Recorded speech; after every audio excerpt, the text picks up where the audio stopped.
Titanic एक सपना जो दुस्वप्न बन गया। 10 अप्रैल 1912 एक ऐसा दिन जो इतिहास में दर्ज हो गया। आरएमएस टाइटैनिक अपने समय का सबसे बड़ा और सबसे शानदार जहाज अपनी पहली यात्रा पर रवाना हुआ। यह इंजीनियरिंग का एक चमत्कार था और इसे सपनों का जहाज कहा जाता था। लेकिन 5 दिनों के भीतर यह सपना इतिहास की सबसे बड़ी समुद्री त्रासदियों में से एक बन गया। टाइटैनिक सिर्फ एक जहाज नहीं था, यह एक तैरता हुआ महल था। प्रथम श्रेणी के यात्री हर प्रकार की विलासिता का आनंद लेते थे, शानदार भोजन, तुर्की स्नानागार और एक गर्म स्विमिंग पूल। लेकिन इस भव्यता के नीचे तीसरी श्रेणी के यात्री थे, जो अमेरिका में एक नई जिंदगी और नए अवसरों का सपना देख रहे थे। उनके लिए टाइटैनिक सिर्फ एक जहाज नहीं, बल्कि एक उम्मीद थी। 14 अप्रैल 1912 की रात शांत और अंधेरी थी। रात 11:40 पर एक चौकीदार ने जहाज के रास्ते में एक बर्फ का पहाड़ देखा। जहाज को बचाने की कोशिश की गई, लेकिन यह बर्फ के पहाड़ से टकरा गया और जहाज का निचला हिस्सा फट गया। डूबने वाला जहाज अब खतरे में था।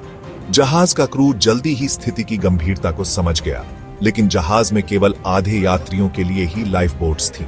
जल्द ही महिलाओं और बच्चों को पहले सुरक्षित करने का आदेश दिया गया, लेकिन कई पुरुषों ने अपनी जान बचाने के बजाय दूसरों की मदद करना चुना।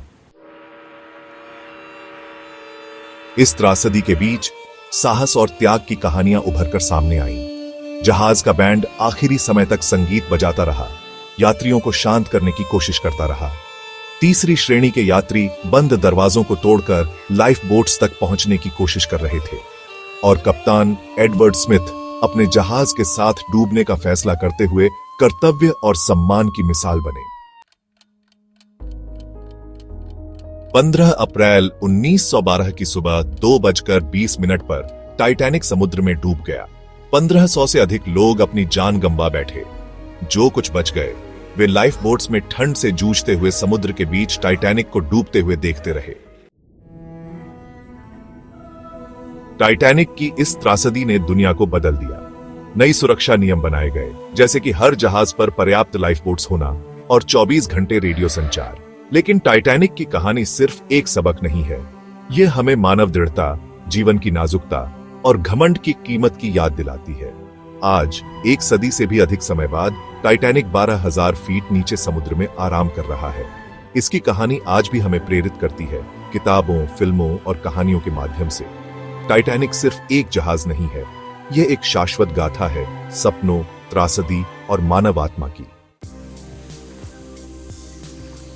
15 अप्रैल 1912 को खोए हुए 1500 लोगों की याद में उनकी विरासत हमेशा हमारे साथ रहेगी।